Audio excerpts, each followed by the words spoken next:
Greetings and good morning, everybody. Richard Olivon here, and today I'd like to tell you a little bit about my KTM 690 SMCR. I think this video could serve as a long-term review for this bike. I've had it since April of 2019, and I've ridden 2,170.4 miles on the bike. And I would have to say it's entirely been trouble-free miles. I've had no issues with this bike whatsoever. It's been pretty reliable, stable. Nothing at all. No issues at all with this bike. No electrical issues, no fueling issues, nothing. It's been a really smooth 2,000 miles thus far. And because I wonder if that's because, I took the braking easy. Like, I didn't even put the bike into mode 2 until after the full service. Because I know some people out there had issues with their bike. But I'm just wondering, maybe they, kind of roughed it up during the braking procedure. But I kind of followed the braking procedure as listed in the owner's manual. So I have had no issues with this bike whatsoever. So, what do I love about this bike? I love the power of this bike. It's 690. I mean, it's not as powerful as, obviously it's not as powerful as my 10R, clearly. But it's the torque of this bike is just, it like kicks you in the gut when you accelerate. It's so fun to accelerate on this bike. And it's very manageable in traffic. Since I commute on my motorcycles, it's very manageable in traffic. I'm not like worried that I'm gonna be all of a sudden accelerating at like the drop of a hat and I end up in the back of a car. No, this bike is really manageable. And it gets up the speed too. Like right there, we got some speed going. So this bike, it's really, I'm at a loss for words when describing this bike. It's a great looking bike. It's fun to ride. It's exciting to ride. It's not boring at all. It doesn't get boring at all to ride this bike. Like if I get on my 10R and I have a blast on that, I can still get on my 690 and have just the same amount of fun. But I would have to say the one thing that I've had issues with would be the gearbox. Nothing too major, but sometimes when I'm like at speed and I'm like banging through the gears using the quick shifter, I get like a couple false neutrals here and there. And it can be unsettling because you think you're in the next gear and then all of a sudden the bike it doesn't accelerate, so you gotta shift again, and then it's back in gear. So I think that's just the only issue I've had is the false neutrals when banging through on the quick shifter, when I use the quick shifter. Another issue I've noticed is like sometimes the bike doesn't want to get back to neutral. It's happened maybe twice where I would come to my parking spot, I'm in first gear, and then I shift the bike to get into neutral and it just does not want to read that it's in neutral. So I usually have to go and like ride around the block like one more time, come back and then shift to neutral, and it's fine. I think that's probably also with the quick shift issue.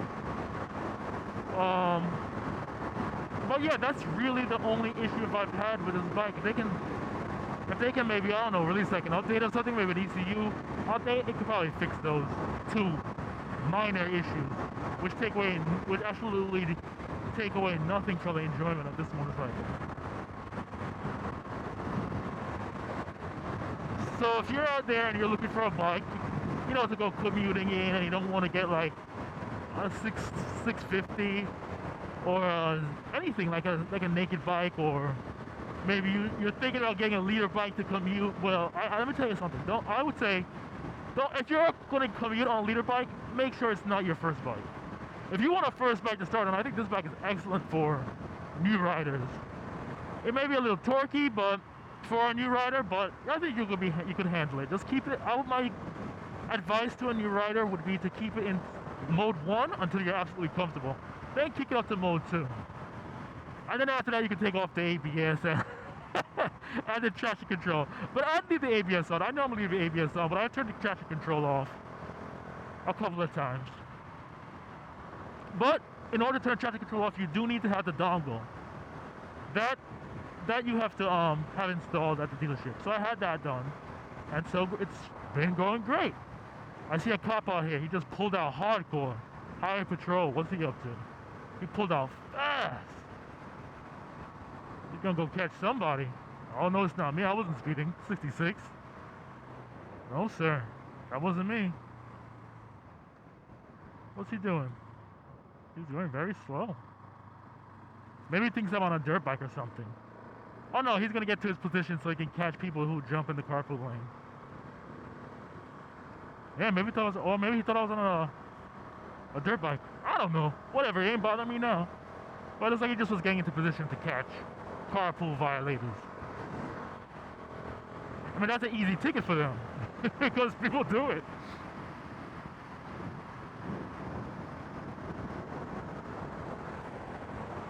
So yeah, this bike, I've had just the two issues with the false neutrals when banging through the gears sometimes. And the bike wouldn't shift into neutral like twice. It happened exactly 2 times since I've owned this bike, since April. That when I came to a stop, the bike wouldn't shift into neutral. But that's it. That's really it. That's the only issues. No other problems with this bike. This bike it's an excellent bike. And I think if you looking to get a motorcycle, your first bike, I think this could be a good, as I mentioned, this could be a good first bike. But yeah, I don't like repeat myself too much. It's great in traffic, it's very manageable. It's not like, it's very maneuverable, very responsive, this bike.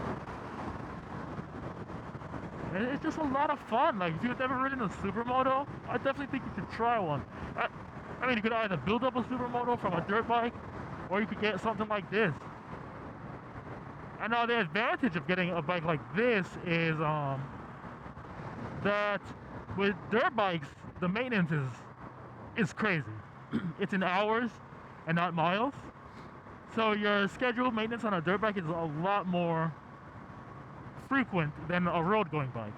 So with buying like a supermoto like this and not building one up, you have the advantage of having a supermoto with a road bike's maintenance schedule. Like the first service on this bike is 600 miles. I've had that done. The next service is not until 6,000 miles. I'll probably change the oil myself at 3,000, just, you know, to be on the safe side, even though it's really not recommended until the 6,000 mark. But I'm gonna do 3,000 anyway. What's this thing hanging off the truck? What are these guys doing? Come on, trucks, wake up. There's a lot of stuff going on here. There we go.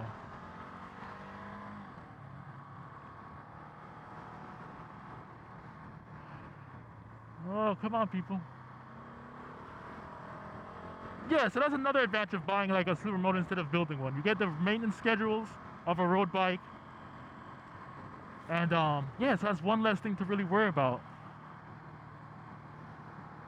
The hectic schedules of a dirt bike.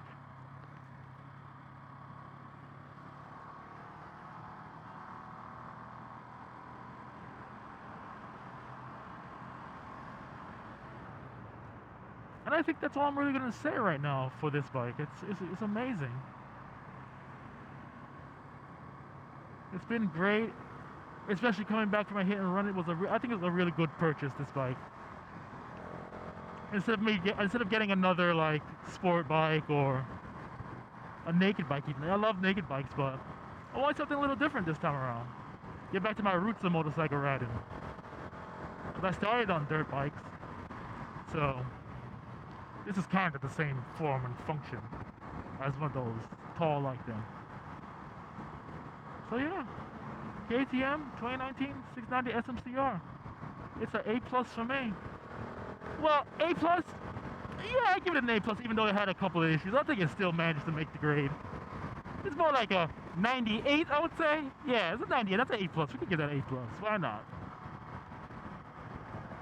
And that's it. That's Richard Olivon.